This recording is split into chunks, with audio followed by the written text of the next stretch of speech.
नमस्कार दोस्तों, सबसे पहले मैं आपका अपने चैनल पे बहुत बहुत स्वागत करना चाहूँगी।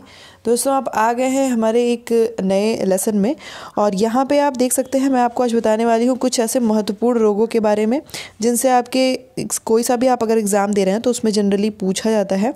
और ये सारे ऐसे कुछ इम्पॉर्टेंट डिजीज़ हैं और उनके कॉजेटिव एजेंट यानी कि उनके जो कारक हैं उनसे संबंधित बहुत सारे प्रश्न आते हैं। साथ ही साथ उनके जो भी आपके उस डिज़ीज़ से संबंधित या उसके टीके से संबंधित जो भी वैज्ञानिक हैं उनके बारे में भी आपको पूछा जाता है। तो उन सभी के बारे में हम लोग यहाँ पे बात करने वाले हैं दोस्तों।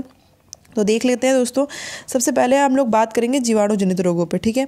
तो अगर हम लोग बात करें टाइफाइड की, जो कि आप यहाँ पे देख रहे होंगे दोस्तों, टाइफाइड में क्या होता है कि इसके जो कारक है, इसका पॉजिटिव एजेंट है वो आपका एक प्रकार का जीवाणु है। देखिए, हमेशा रोग आपका या तो जीवाणु से होता है या तो विषाणु से होता है। जीवाणु यानी कि बैक्टीरिया, विषाणु यानी कि वायरस, और या तो आपका प्रोटोजोअन से होगा, ठीक है, प्रोटोजोअन से, या फिर आपके कृमि से होता है, आपके जो वॉर्म्स होते हैं उनसे होता है, या फिर फंगस से होता है यानी कि कवक से होता है। तो इतने प्रकार के आपके अलग अलग कारक होते हैं। अब हर रोग पे डिपेंड करता है कि कौन सा रोग का क्या कारक है, ठीक है। तो सबसे पहले हम लोग टाइफाइड के बारे में बात कर रहे हैं। तो दोस्तों, इसका कारक है जीवाणु, ठीक है। और जीवाणु जो है उसका क्या नाम है, सॉल्मोनेला टाइफोसा, ठीक है, या इसको हम सॉल्मोनेला टाइफी भी कहते हैं। तो सॉल्मोनेला टाइफी की वजह से हमेशा टाइफाइड होता है, ये बात आप याद रखिए। कारक संबंधी चीज जो है आपके एग्जाम में ज़रूर पूछा जाता है, उसका कारक क्या है, किसी भी रोग का नाम देकर के कारक कभी कभी पूछ दिया जाता है, ठीक है। इससे प्रभावित होने वाले अंग क्या है दोस्तों, इसमें रोगी को तेज बुखार आता रहता है और लगातार सिरदर्द बना रहता है, शरीर पर लाल दाने निकल जाते हैं और बाद में दांतों में अल्सर भी हो जाता है, ठीक है। दोस्तों, इसके लिए कौन सा टीका लगता है, TAB का टीका लगता है, ठीक है। याद रखिए, टाइफाइड के लिए किस चीज़ का टीका लगता है, TAB का टीका। इसके बाद हम लोग देख लेंगे यहाँ पे कुष्ठ रोग, जिसको कि हम लोग इंग्लिश में लेप्रोसी भी कहते हैं। तो लेप्रोसी हमारा कैसे होता है, माइक्रोबैक्टीरियम लेप्री की वजह से होता है दोस्तों। यही इसका पॉजिटिव एजेंट है, जो कि एक प्रकार का बैक्टीरिया है। और इससे क्या होता है, ये शरीर पर जनरली चकत्ते प्रकट होने लगते हैं और साथ ही साथ कोहनी व घुटने के पीछे, एड़ियों, कलाई के अगल बगल भी तंत्रिका प्रभावित होती है। तंत्रिका यानी कि जो आपका नर्वस सिस्टम होता है दोस्तों, वो प्रभावित हो जाता है। इसीलिए जो भी कुष्ठ रोग वाले रोगी देखे होंगे आपने, वो थोड़ा सा उनका जो बॉडी स्ट्रक्चर होता है थोड़ा सा डिस्टर्ब होता है। इसके बाद क्षय रोग दोस्तों, ये बहुत ही फेमस है। इस पे हमेशा आपका बनता है कि ट्यूबरक्लोसिस हमें कैसे होता है या TB कैसे होता है, तो वो माइक्रोबैक्टीरियम ट्यूबरक्लोसिस की वजह से होता है, ठीक है। और ये अक्सर कर ट्यूबरक्लोसिस आपका, जो भी अगर किसी भी पर्सन को ट्यूबरक्लोसिस हुआ है, अगर उसके आसपास आप अगर बैठते हैं तो उसके छींकने वगैरह से भी हमें जनरली ट्यूबरक्लोसिस हो जाता है, ठीक है। और दोस्तों, ये जो ट्यूबरक्लोसिस है, इसका जो पॉजिटिव एजेंट है वो माइक्रोबैक्टीरियम ट्यूबरक्लोसिस है। जो TB है, TB आपका जनरली माइक्रोबैक्टीरियम ट्यूबरक्लोसिस की वजह से होता है, ठीक है। और दोस्तों, इसके लिए BCG का टीका लगता है, जिसका फुल फॉर्म आप लोग जानते होंगे, बैसिलस कैलमेट ज्यूरिन होता है, ठीक है। इसका फुल फॉर्म आपका क्या है, बैसिलस कैलमेट ज्यूरिन, ठीक है।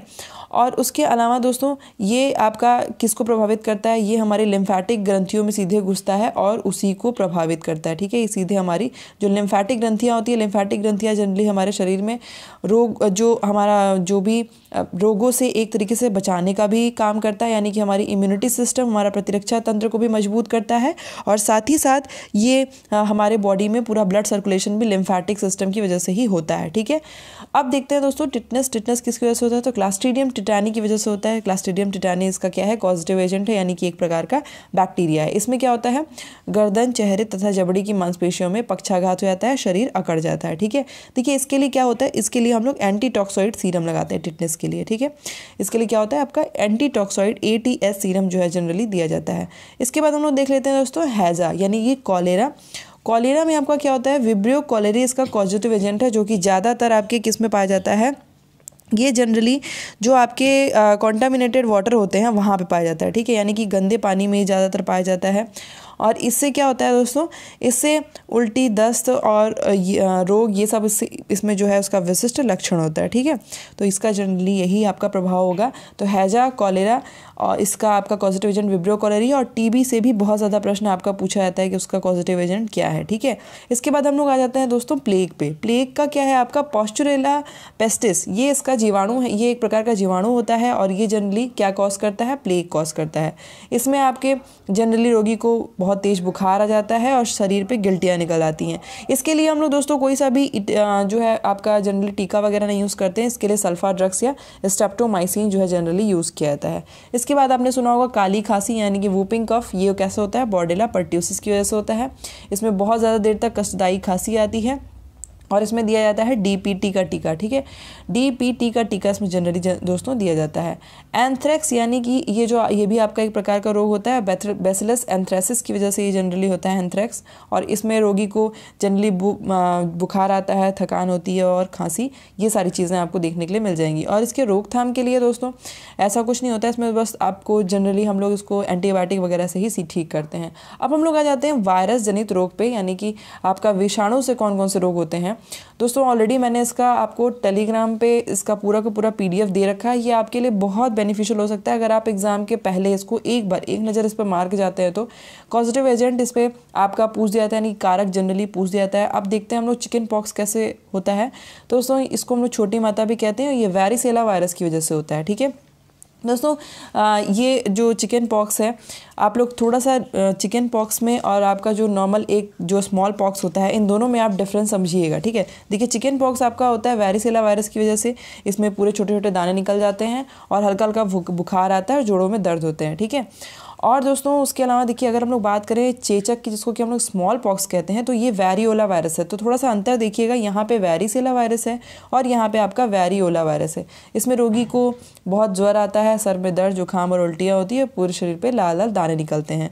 इसके लिए दोस्तों चेचक का टीका लगाया जाता है। देखिए चेचक का टीका जो है दोस्तों, यही से स्टार्टिंग हुई थी टीके की। ठीक है, सबसे पहले एडवर्ड जेनर ने ही टीकाकरण का जो है स्टार्टिंग किया था और यहीं से जो है बेसिकली स्टार्ट हुआ था कि टीकाकरण का क्या कॉन्सेप्ट है।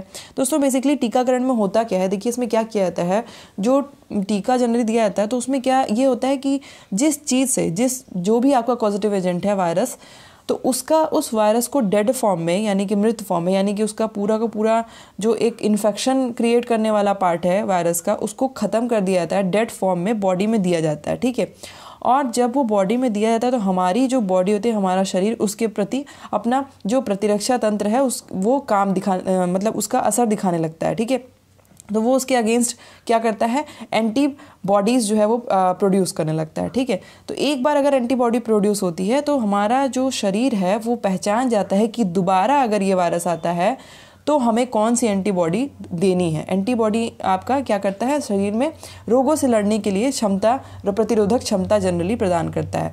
तो अब उससे बचने के लिए अब फ्यूचर में कभी भी अगर बच्चे को चेचक होता है तो हमारी बॉडी उसके लिए एंटीबॉडी क्या करती है, जनरेट करना शुरू कर देती है। ठीक है, तो इसीलिए टीका की बात यही इसीलिए होती है दोस्तों, इसीलिए टीका जो है जनरली दिया जाता है। ठीक है, तो चेचक का टीका या किसी भी चीज़ का टीका जनरली ये दिया जाता है, इसीलिए यही इसका कॉन्सेप्ट है। और देखिए पोलियो कैसे होता है, तो पोलियोमिलाइटिस वायरस की वजह से होता है। ठीक है, और ये आपका दोस्तों इसमें क्या होता है, मांसपेशियाँ सिकुड़ जाती हैं और हाथ वगैरह थोड़ा सा निष्क्रिय हो जाता है, उसके लिए पोलियो ड्रॉप्स दिया जाता है। और इसका पॉजिटिव एजेंट क्या है, आपका वायरस है। ठीक है, यानी कि इसका कारक क्या है, आपका वायरस है। पोलियोमिलाइटिस वायरस की वजह से ये होता है। रेबीज़ पे आ जाते हैं दोस्तों, तो रेबीज़ आपको पता होगा, ये जनरली रेबीज़ वायरस की वजह से होता है। इसमें हाइड्रोफोबिया कंडीशन, हाइड्रो का मतलब हो गया वाटर, फोबिया मतलब डर, तो पानी से डर लगने लगता है इसमें।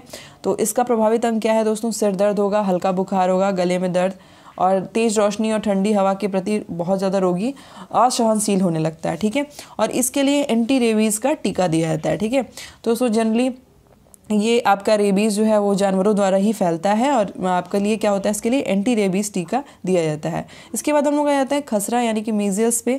तो इसका जो पॉजिटिव एजेंट है दोस्तों वो क्या है, ये भी एक प्रकार का वायरस है। पॉलिनोसा मेब्रिलोरम की वजह से ये होता है और शरीर में छोटे छोटे लाल रंग के दाने होने लगते हैं, उसके लिए हम लोग खसरे का टीका जनरली देते हैं। हेपेटाइटिस दोस्तों क्या होता है, हेपेटाइटिस के बहुत सारे फॉर्म हैं, hepatitis A, B, C, D। तो ये क्या करते हैं, हेपेटाइटिस सीधे हमारे यकृत को प्रभावित करता है। ठीक है, और फिर हमारे बॉडी पे इसका बहुत सारा इफेक्ट दिखने लगता है हेपेटाइटिस की वजह से भी। खसरा का मैंने आपको बता दिया है दोस्तों। इसके बाद हम लोग आ जाते हैं गलसुआ यानी कि मम्स पे। तो मम्स वायरस आपका कैसे होता है दोस्तों? तो मम्स वायरस आपका जनरली मम्स जो गलसुआ जो होता है यानी कि मम्स वो कैसे होता है? मम्स वायरस की वजह से होता है। और इसका प्रभावित आपका जो अंग है वो कहाँ है? लार ग्रंथि हमारी जनरली प्रभावित होती है। उसके लिए हम लोग टेरामाइसिन का इंजेक्शन देते हैं, ठीक है। लार ग्रंथि आपकी जनरली एक हमारे कान के पास में भी पाई जाती है और हमारी जीभ के नीचे पाई जाती है। लार ग्रंथि 2 जगह पाई जाती है, वही दोनों अफेक्ट हो जाती है। बर्ड फ्लू दोस्तों कैसे होता है? तो ये ऑर्थीमिक्सोविरिडल कुल के इन्फ्लुएंजा वायरस की वजह से होता है, ठीक है। और इसमें क्या होता है? आपकी फेफड़े की कोशिकाएं वो जनरली अफेक्ट हो जाती हैं। अब दोस्तों हम लोग देख लेते हैं थोड़ा सा प्रोटोजोआ संबंधित रोग के बारे में। तो मलेरिया ये जनरली आपका एक प्रोटोजोआ संबंधित रोग है। देखिए प्लाज्मोडियम हमारा क्या है? एक प्रकार का प्रोटोजोआ है। देखिए प्लाज्मोडियम वाइवेक्स के कारण हमें मलेरिया होता है। इसकी खोज की थी दोस्तों ए लेबेरॉन ने, ठीक है। और इसका जो प्रभावित अंग है वो क्या है? हमारा यकृत है। इससे भी हमारा लिवर जो है वो बहुत बुरी तरीके से प्रभावित होता है। लिवर में ही जाके प्लाज्मोडियम अपना पूरा लाइफ साइकिल कंप्लीट करता है, इसलिए हमारा लिवर सबसे ज़्यादा डैमेज होता है। तो प्लाज्मोडियम वाइवेक्स मलेरिया में आपका जनरली मलेरिया ही कॉज करता है। इसका वाहक अगर आपको पूछा जाए तो इस बात पे आप क्लियर रहिएगा कि वाहक इसकी होती है मादा एनाफिलीज, ठीक है। मादा एनाफिलीज जो है वो प्लाज्मोडियम कंटेन करती है। वो अगर मान लीजिए किसी पर्सन को मलेरिया हुआ है तो वो अगर उसको काटती है या बाइट करती है तो उसके बाद फिर जब वो किसी फ्रेश पर्सन को आकर के बाइट करेगी तो प्लाज्मोडियम वाइवेक्स उसके बॉडी में छोड़ देती है, ठीक है। इसके बाद हम लोग देख लेते हैं दोस्तों जापानी एन्फ्लाइटिस, ठीक है। ये कैसे होता है? तो ये आपका अर्बो वायरस की वजह से होता है और इससे पाचन ग्रंथि और स्पाइनल कॉर्ड जो हमारा होता है, जिसको कि हम लोग मेरुदंड भी कहते हैं शायद, तो उसकी वजह से ये दोनों ही चीज़ें अफेक्ट हो जाती हैं, ठीक है। अब देखिए आपका ये 2 चीज़ें यहाँ पे आपको क्लियर मैं करना चाहूँगी कि मलेरिया जो होता है दोस्तों ये हमारा जनरली किस वजह से होता है? जो मादा एनाफिलीज होती है उसकी वजह से होता है। और अगर हम लोग बात करेंगे आपका जो डेंगू होता है तो डेंगू जनरली कैसे होता है आपका? ये एक प्रकार का आपका दूसरा इसके बाद दोस्तों हम लोग यहाँ पे देख लेते हैं कि पेचिस किस वजह से होता है। तो ये एंटमीबा हिस्टोलिटिका की वजह से होता है, ठीक है। और एंटमीबा हिस्टोलिटिका भी जनरली हमारा कहाँ पाया जाता है? जो भी हमारा गंदे पानी होते हैं या भोजन के थ्रू भी कभी कभी हमारे पेट में ये पहुँच जाता है, ठीक है। और ये क्या करता है? बड़ी आंत के अगले भाग यानी कोलोन में रहता है, ठीक है। और ये दोस्तों जनरली क्या करता है? दस्त के साथ श्लेष मारता है। ये इस तरीके से इफेक्ट कर देता है कोलोन को कि जो भी पर्सन होते हैं उनको दस्त बहुत ज़्यादा आने लगती है, ठीक है। तो पेचिस आपका कैसे होता है? एंटमीबा हिस्टोलिटिका की वजह से ही होता है, ठीक है दोस्तों। इसके अलावा एक चीज़ मैं आपको और बता दूं कि जो हमारी बॉडी में जो बड़ी आंत होती है वहाँ पे ई कोलाई बैक्टीरिया भी पाया जाता है, ठीक है। उसके बाद हम लोग देख लेते हैं काला ज़र कैसे होता है। तो लेशनमानिया की वजह से काला ज़र होता है। और लेशनमानिया आपका क्या है? एक प्रकार का प्रोटोजोआ है और इसकी वाहक होती है दोस्तों बालू मक्खी। इसमें रोगी को बुखार आता है। पायरिया कैसे होता है आपका? एंटमीबा जिंजिविलिस की वजह से होता है। इसका जो प्रभावित अंग है वो हमारा है मसूड़ा और दांत। इसमें पेनिसिलिन का इंजेक्शन जनरली दिया जाता है, ठीक है। देखिए पेनिसिलिन से संबंधित एक बात आपको और पता होनी चाहिए दोस्तों, ये बार बार आपको पूछा जाता है कि पेनिसिलिन कैसे होता है। तो पेनिसिलिन का जो मतलब एक्सट्रैक्ट कहाँ से होता है, सबसे पहले ये मैं आपको बता दूँ। तो पेनिसिलिन आपका जनरली ये एक्सट्रैक्ट किया जाता है एक आपका पेनिसिलियम नोटाटम नाम का फंगस होता है वहाँ से, ठीक है।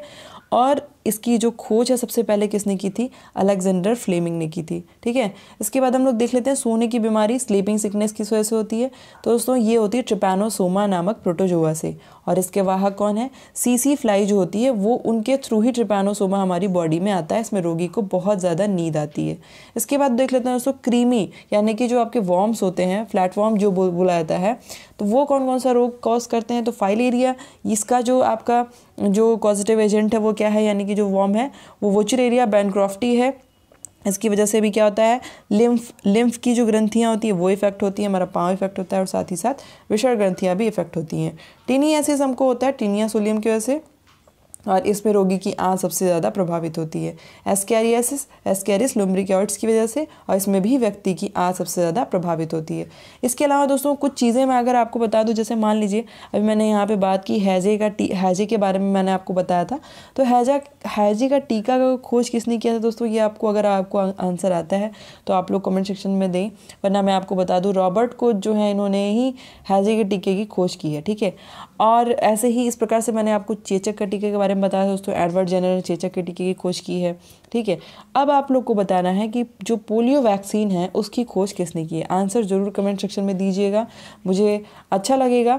इसके बाद वाले वीडियो में हम लोग यही पढ़ेंगे, जो आपके मुख्य जो बायोलॉजी में आपके जीव विज्ञान से संबंधित जो भी मुख्य आविष्कार और खोजें हैं उनके बारे में पढ़ेंगे, क्योंकि उनका नाम जनरली पूछा जाता है। तो हम लोग पूरी कंप्लीट डिटेल पढ़ेंगे, आपकी जितने भी टीके की खोज की गई है वो पढ़ेंगे, और साथ ही साथ जो हम लोग विटामिन की जो अलग अलग खोज की गई है उसके बारे में पढ़ेंगे, और उनके जो आपके किस किस प्रकार के वैज्ञानिक नाम होते हैं उनके बारे में बात करेंगे। ठीक है, तो दोस्तों अगर आपको वीडियो पसंद आया होगा तो मेरे चैनल को सब्सक्राइब ज़रूर करिएगा, साथ ही साथ आप बेल आइकन प्रेस करेंगे तो आपको डेली नोटिफिकेशन मिलती रहेगी।